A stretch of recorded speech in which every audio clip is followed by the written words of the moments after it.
Happy Arvo, welcome back. Everybody strap in, okay? We're gonna be here for a minute. At least 30 minutes and 46 seconds, apparently. Yeah. This is gonna be a doozy. Why 95% of Australia is empty. Happy Arvo, welcome back to the channel. Let's dive in. I would say, maybe because most people like to live on the beach. I don't know. That's my guess, but hey, let's watch. Of all the world's continents, Australia may be the smallest, but it's also the only one to be entirely controlled by just a single country. Almost everybody knows, though, that while Australia is a huge place in terms of land, it's also that's absolutely stunning. That while Australia is a huge place in terms of land, it's also a pretty small place in terms of population. But few people really understand the absolute scale of how sparsely populated the Australian continent actually is. To help put the numbers into some perspective, Australia is of a comparable size to the lower I still can't believe that. 48 US states. These 48 US states have a population It even kind of looks like the US if you flip it the other way around. I never realized that. of more than 300 million people, while Australia only has a population of little more than 26 million. This means that there are two I thought there were 50 million. I was off. American states that have more people than the entirety of the Australian continent. California with more than 39 million, and Texas with more than 28 million. For a more European perspective. And I mean, what's the population of New York City? Like 8 million, okay. And then LA. Okay, 8 million, okay. Man, that's like half as many people Population as Australia. of only England, without factoring in any of the rest of the UK, is more than double the entire population of Australia. Despite being an entire continent, there are actually 7 significantly smaller islands across the world that have higher populations than Australia. Great Britain, of course, along with Honshu, Luzon, Mindanao, Java, Sumatra, and Madagascar. Java alone has I'm sorry, but what is Java? nearly 6 times Australia's tiny Why have I never heard of this place? population. And it's got 148 million people.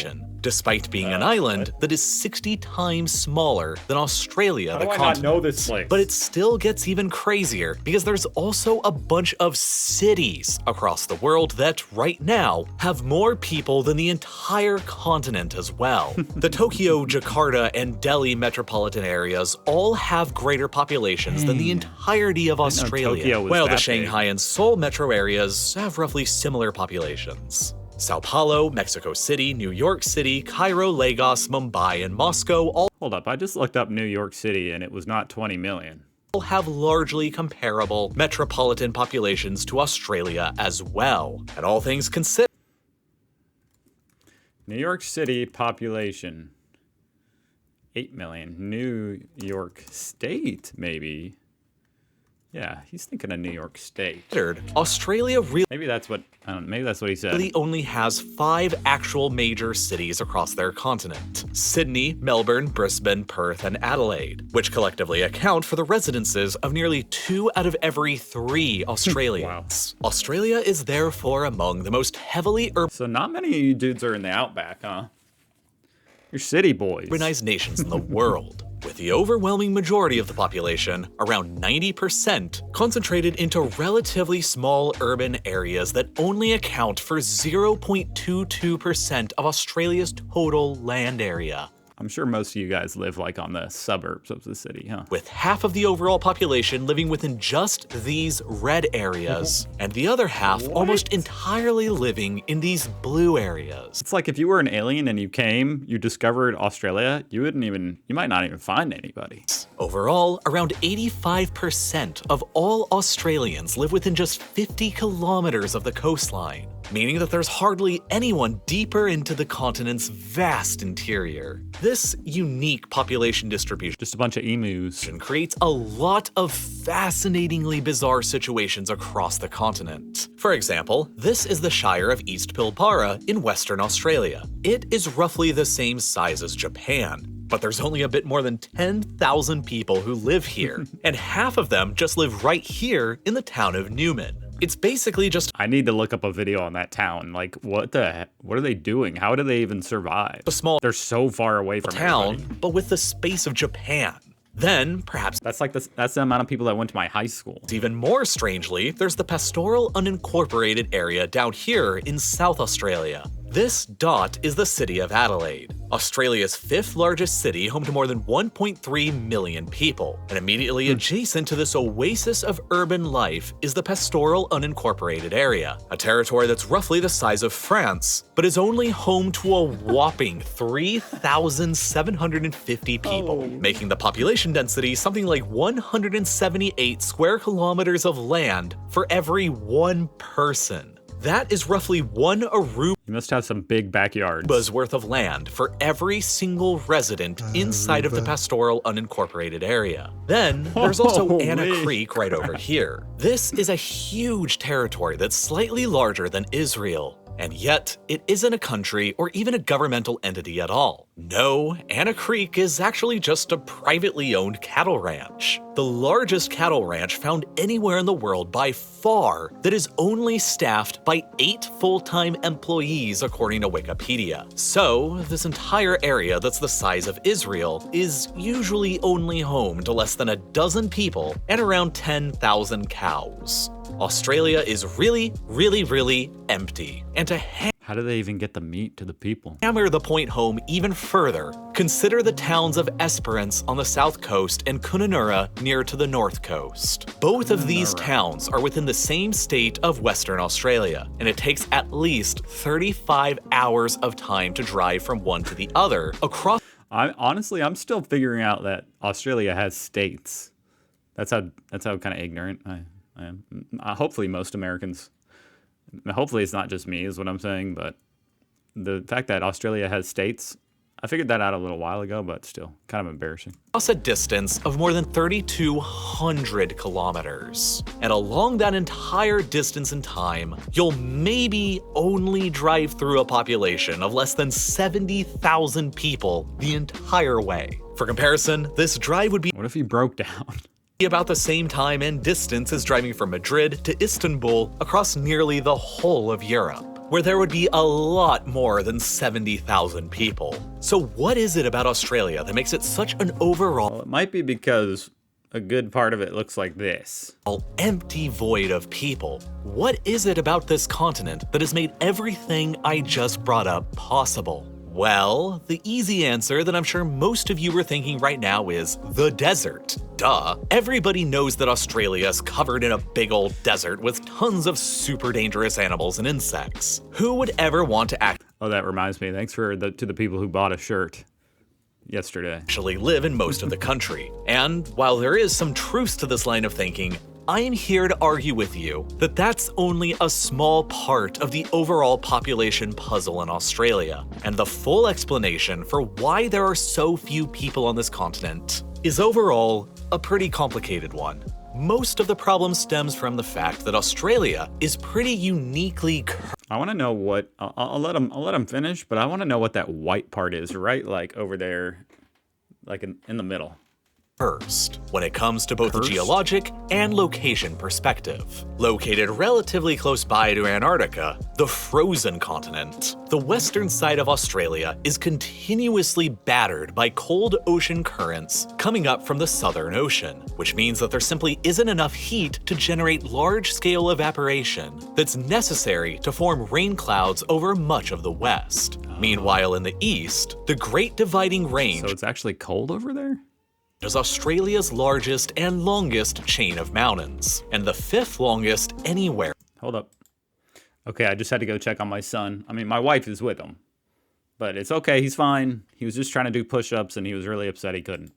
in the world, and longest He's almost 2 months old, by the way. chain of mountains, and the 5th longest anywhere. Australia's largest and longest chain of mountains, and the 5th longest anywhere in the world. These mountains run down the entire eastern side of the continent from north to south, and their height denies many rain clouds advancing from the Pacific the ability to move any further into Australia than the immediate and narrow band of land between the mountains and the coastline. Thus, a so-called rain shadow is cast by these mountains across the vastness of the Australian interior to the west, where moisture coming in from the east understandably struggles to penetrate into. But Okay, honestly, I never realized that the answer was this like in depth. That's actually pretty neat. moisture coming in from the Tasmania down there looks like a paradise from this angle. east understandably struggles to penetrate into. But these mountains, generally speaking from a global perspective,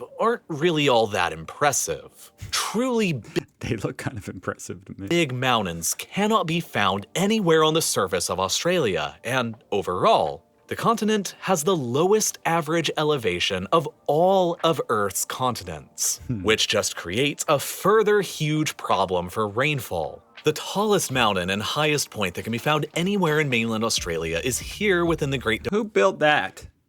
This little chimney. Dividing Range, Mount Kosciuszko, and it's only 2,228 meters high above sea level. For comparison, the highest point of every single other inhabited continent is at least more than double that height, and nearly 3/4 of the entire US state of Colorado alone maintains an elevation that is significantly higher than just that one sorta tall mountain in Australia. This means that there are simply very few tall mountains to be found anywhere on the continent that are actually capable of forcing air upwards where it's possible to cool into rain. And then, to make matters even worse, that air is very often just too hot for rain to form anyway, because the continent straddles the boundary of the Tropic of Capricorn, placing a significant amount of northern Australia to be well I don't think I've heard that term since I was in 7th grade. of the Tropic of Capricorn, Tropic of placing a Capricorn. significant amount of northern Australia to be well within the tropics, and almost the rest of the continent down in the subtropic. This area of the world is dominated by the subtropical high pressure belt that wraps around the entire globe, and it simultaneously serves to both warm and dry the air around it. So whatever air even does get pushed up by the few tall mountains in Australia has to also contend with this phenomenon. And what's even more, Australia has to also contend with the difficult to predict oscillations of the southern Pacific Ocean known as El Niño and La Niña during an El Niño event, which can sometimes last for years at a time. The southern Pacific often goes through prolonged periods of slower than usual westerly winds, and that naturally means that there will be less atmospheric moisture delivered by those winds to the eastern and northern parts of the Australian continent, often accompanied by How do you guys live here? exacerbated drought-like conditions. It's unsurprising then that many of the worst bushfires in Australia's history have taken place at the exact same time as during one of these El Niño events. All of these factors converge to make Australia by far the driest inhabited continent on the Earth, with the least amount of average annual rainfall, and consequently, desert or desert-like conditions understandably exist over about 35% of the continent's total area. I mean, just take a look at this map of Australia's average rates of annual rainfall, where you can see most of the rain on the continent falls on the east coast in the stretch of land between the coastline and the Great Dividing Range, in the north that stretches into the tropics, Tasmania in the south, and around Perth in the southwest corner. It's basically an identical map with Australia's current Why does no one live up at the top? That looked pretty nice up on those two parts, those like peninsulas up top. Perth in the southwest corner. It's basically an identical map with Australia's current population density pattern, except in one very interesting and notable area: Northern Australia. The problem up here is not that it receives a low amount of rain on average, but that it receives that rain largely all at once and over ridiculously variable periods of time. Just like everywhere else in the tropics, Northern Australia is dominated by the wet and the dry season, where rainfall is greater during the summer and less during the winter. In the case of Darwin, the largest city up here on Australia's northern coast, the average annual rainfall amount is more than 1,800 millimeters. Okay, but Darwin looks kind of nice.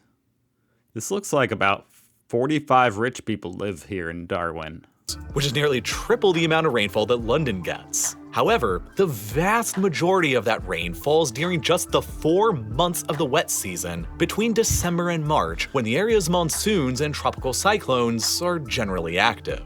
And when you discount the immediate coastline, the rest of northern Australia in the interior, between the coast in the north and the Tropic of Capricorn in the south, suffers from some of the most highly erratic rainfall seen anywhere on the planet, largely owing to the unpredictable pattern of the area's tropical cyclones. Back in 1898, one of these cyclones dumped an absolutely unbelievable 740 millimeters of rain over this small northern Australian town in just a single day, more than the entire average annual rainfall of London, which could give the false impression if you just looked at that single year of more rainfall here than in the UK. But then, a few decades later on in 1924, without any cyclones penetrating through to the interior here, this town only received 4 millimeters of rain throughout the whole year, which is even less than the yearly average of the Sahara Desert. But it's not just the erratic nature of the continent's rainfall that makes fresh water a scarcity here. It's also the lack of any decently large rivers. The most significant river system on the continent is the Murray-Darling Basin here in the southeast, in one of Australia's most heavily populated cores. But it just kinda sucks from a build a big civilization perspective. First of all, the waters of the system flow southwestward and empty out right here on the south coast. This isn't really good because, as mentioned previously, most of this basin exists in the part of Australia beyond the Great Dividing Range that doesn't usually see a lot of rainfall to replenish the rivers with water. As a result, the average annual flow of the waters in the basin amounts to just 24,000 gigaliters a year, which is the lowest rate of flow of any of the world's greatest river systems. For comparison, the Mississippi Basin in the United States has an Look at that American river. Look how beautiful.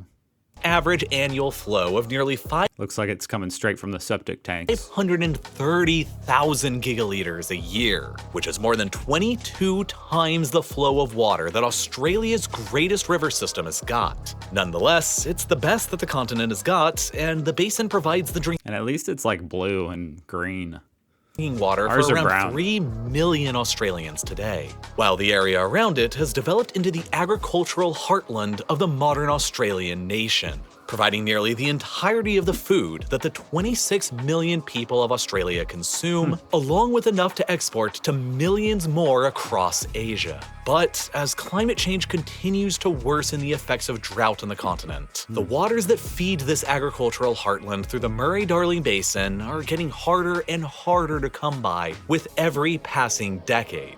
9 of the 10 hottest recorded years in the continent's history have taken place just since 2005. These higher temperatures are rapidly increasing the rates of evaporation throughout the waters of the basin, and with already limited rainfall throughout the majority of it, it's making the water here increasingly scarce, with some sections of the basin at times remaining completely dry for months on end.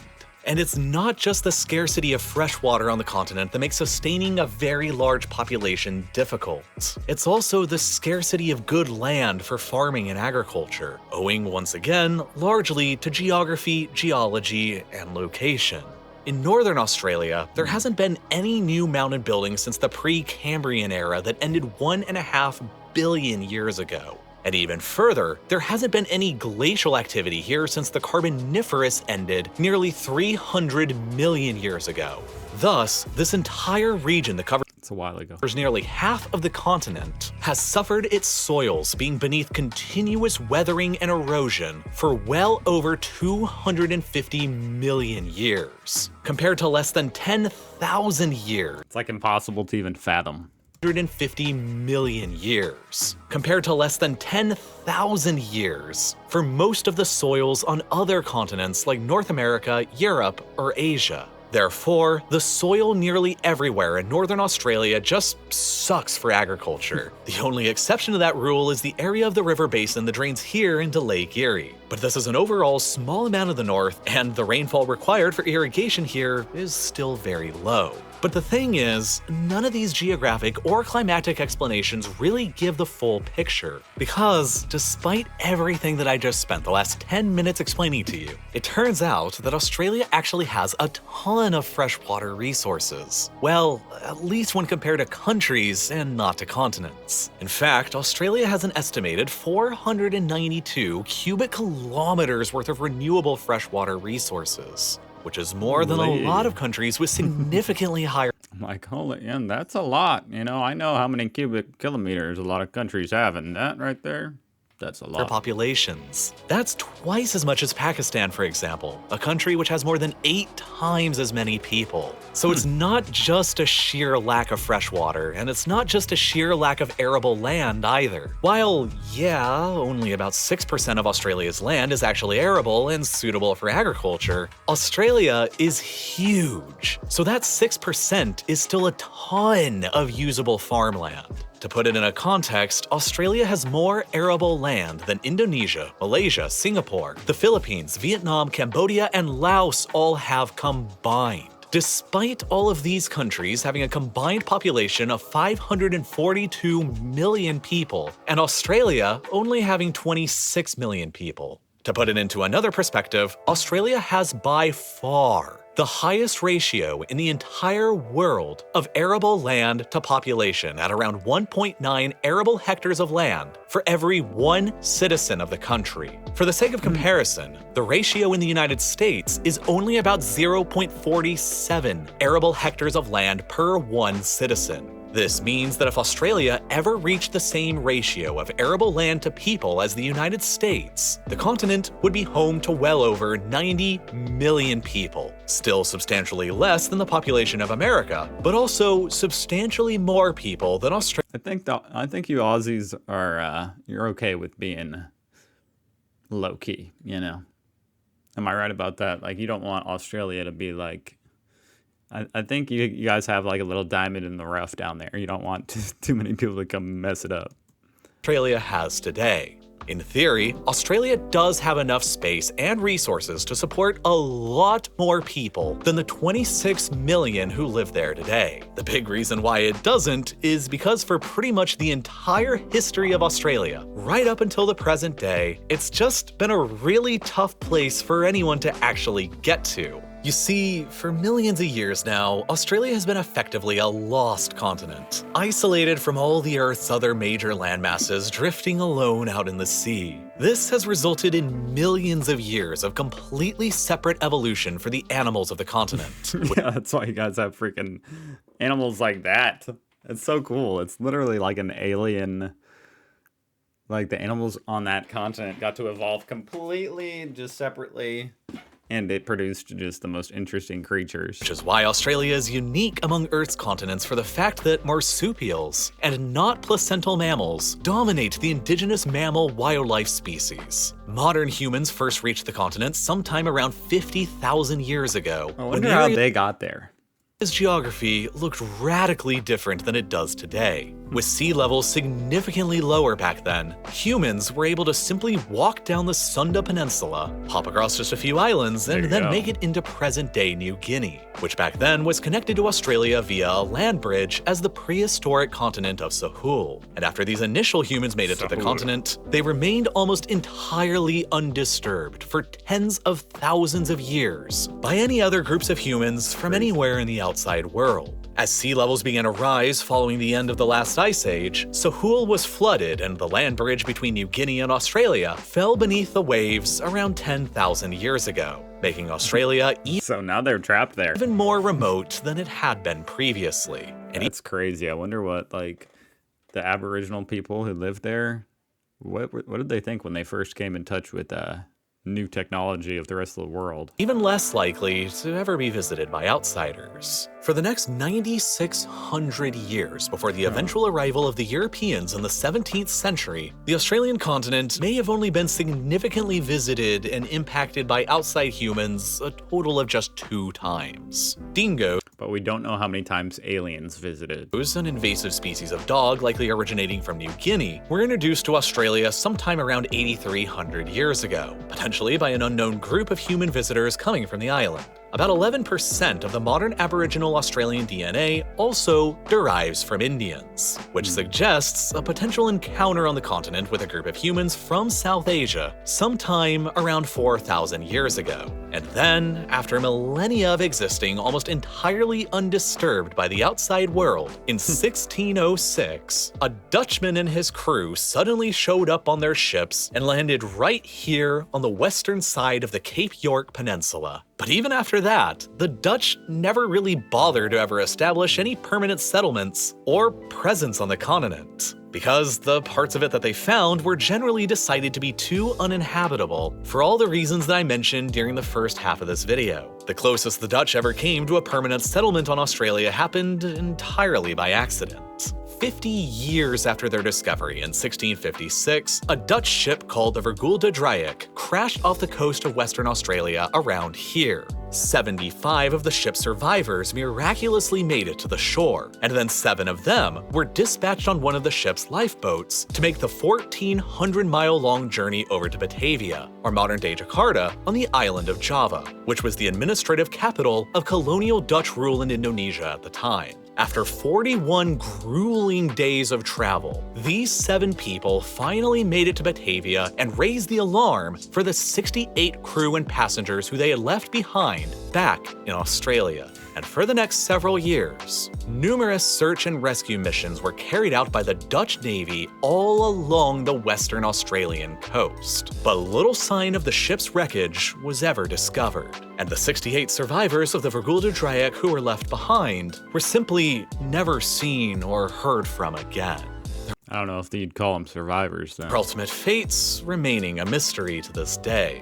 They simply vanished into the vast void of Australia and history without much of a trace. More than 3 centuries of time would pass before finally, in 1963, the wreckage of the Vergulde Drieck was discovered by a team of Australian divers roughly 100 kilometers north of modern-day Perth. Well over a century after the vanishing of the Vergulde 68 on the continent, the British finally established the first truly permanent European settlement on Australia only in 1788 over on the complete other side of the continent around modern-day Sydney with around 1,300 people. At the time, the Aboriginal population of the continent was likely only somewhere around 650,000. Which was pretty much the entire population of Australia as a whole. To put that into perspective, every other inhabited continent on the planet had vastly more people than that back in 1788. Asia already had more than 650 million people, around 1,000 times the population of Australia. While Europe had nearly 150 million, Africa had 85 million, and the Americas had around 20 million. Australia therefore began the modern era of industrialization from a far lower population base than any other of Earth's inhabited continents, and since population growth tends to be exponential, Australia has been lagging behind the rest for centuries. In 1788, the population of the freshly independent United States stood at around 4 million people. It would take Australia more than a century of history, not until the year 1906, to finally surpass the population of the United States back in 1788. And by 1906, America's population was already pushing 90 million. For most of Australia's history, immigration came almost entirely from just a single source: the British Isles. Following the discovery of gold on the continent in 1851, a massive gold rush to Australia ensued that saw around 2% of the entire population of the British Isles emigrate to Australia throughout the decade of the 1850s, and more than doubled the Australian population almost overnight. But Australia struggled to attract large numbers of immigrants from Europe afterwards, because it was heavily competing for them with more attractive countries in the Americas like the United States, Canada, Brazil, and Argentina. I mean, that is a long trip on a boat. Holy crap. And I feel like back then, you'd have to consider you might not even make it. Who were much closer to Europe geographically and were thus generally cheaper and quicker for Europeans to emigrate to. It didn't help that beginning in 1901, the Australian government enacted a policy that would artificially reduce their numbers of immigrants to the continent for decades: the racist White Australia policy, which restricted immigration to only people of white, European ancestry, and initially gave overwhelming preference to migrants coming specifically from Britain. As a result, the flow of immigrants to the continent remained only a trickle of people for decades across the early 20th century, while at the same time, millions of immigrants were arriving in the United States every couple of years. The population of Australia even shrank during World War I, when nearly 1 in 5 of Australia's men were shipped off to fight the war in Europe. Around 2.5% of Australia's entire male population of the time never made it back home from the trenches and beaches of Europe. By the eve of World 2.5% War II of the whole population in World War II. Australia was a small and overwhelmingly European nation of only around 7 million on the periphery of Asia. And many white Australians of the time were terrified of being demographically overwhelmed by the extremely more populous nations of Asia just to the north. By the time war came to the continent, Imperial Japan had more than 10 times Australia's population, at more than 73 million. And after the Japanese bombed the northern Australian city of Darwin in 1942, fears across the continent were rife that an imminent Japanese invasion was coming. And while the invasion never actually materialized, the Australian government nonetheless came. That'd be crazy if Australia was Japan today. Japan would be so much bigger. To believe that they needed to increase their population to avoid the threat of another invasion scare like that again in the future. Before 1945, almost all the immigrants to Australia came from either Great Britain or Ireland. But after the war, Australia for the very first time began encouraging immigration from across the European continent. The policies restricting immigration largely only to Britons were gradually relaxed to be more inclusive of all Europeans, and by the 1960s, 3 million mainland Europeans from places like the Baltic states, Poland, Italy, the Balkans, and Greece packed up their bags and headed to Australia to begin a brand new life. Many of them being displaced refugees from the war. But the exclusion of non-whites as immigrants to the continent remained largely It would just be so scary back then in those days to pack up and just uproot your life. You know, I just can't even imagine before internet or anything, you know, no global communication. You don't really know much about where you're going. You're going halfway around the world to go live in mystery land. Force for several more decades even after the war. It wasn't until 1973, nearly 3 decades after the end of World War II, that the White Australia policy was finally overturned and race ceased being a factor in the continent's immigration policy. Ever since, Australia has maintained an official policy of multiculturalism and has welcomed large-scale, multi-ethnic immigration for decades from all across the world. And now, in the 21st century, I wonder what the demographics are like in Australia, though. Demographics of Australia race. Because just that policy being in place for so long, it's obviously it had an effect. 90% white. There you go. The vast majority of new immigrants to the continent come from Asia and not from Europe, especially from China and India. Today, Australia caps the new numbers of immigrants to the continent at less than 200,000 a year, which, for a country of only 26 million, is actually a pretty consistently high rate of immigration. As of 2022, nearly 1 in 3 people on the Australian continent was born outside of it, which is by far the highest 1 in 3? Proportion of immigrants found in the population of any So it's growing. I mean, it must be going. I know Google gives me a graph here. Oh, wow. Yeah, it is growing quickly. Because I don't think the U.S. population is growing like on that kind of trajectory. Yeah, it's kind of like leveling off up here. Whereas Australia is like picking up steam. Oh, yeah, there's already 25 million. Didn't he say there's 20 million? So his stats are old. Maybe he did say 25. Developed Western nation. Australia today is a proud nation of immigrants from all across the world, and by 2050, the continent's population is projected to increase up to around 36 million. About the same as Canada today, and largely through continued immigration. But the growth over the next It's absolutely phenomenal what, with such a relatively small population, Australia is just, well, first of all, it's absolutely beautiful. The amount of architecture, just the standard of living there, the economy there, fantastic, especially considering it's so isolated relatively. And then just its presence on the world stage is, they're a very significant player on the world stage, and it's only 25 million people. as Canada today, and largely through continued immigration.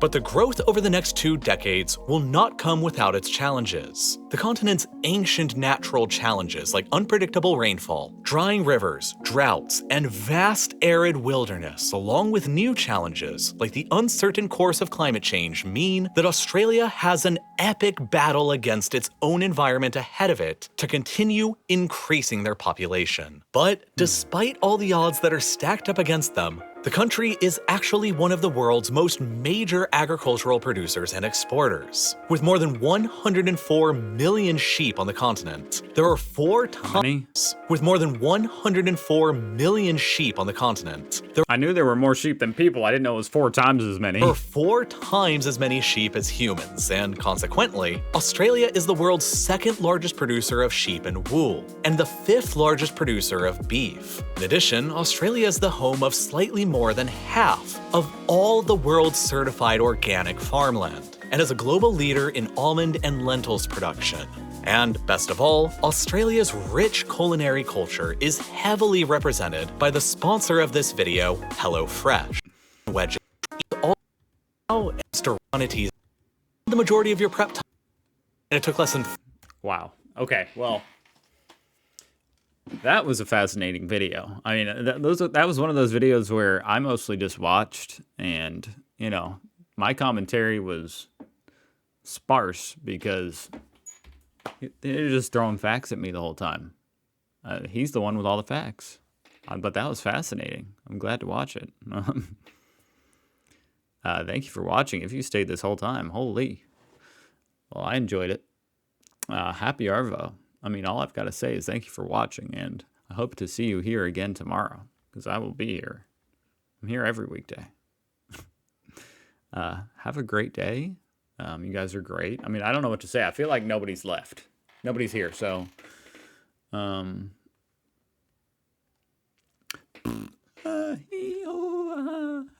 goodbye. Bye.